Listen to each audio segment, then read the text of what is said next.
So, yun guys, may lumapit sa akin dito at binigyan ako ng bulaklak. Itong babae na to. Kasama ko kaibigan ko. Ito yung kaibigan ko guys. Ayan siya. Ayan. Alo. Wait. Nagagi, namimili siya. Alo. Ayaw niya sa akin.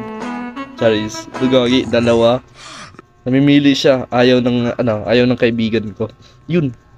Ako na target. So, tingnan natin guys. Anong gagawin niya sa akin?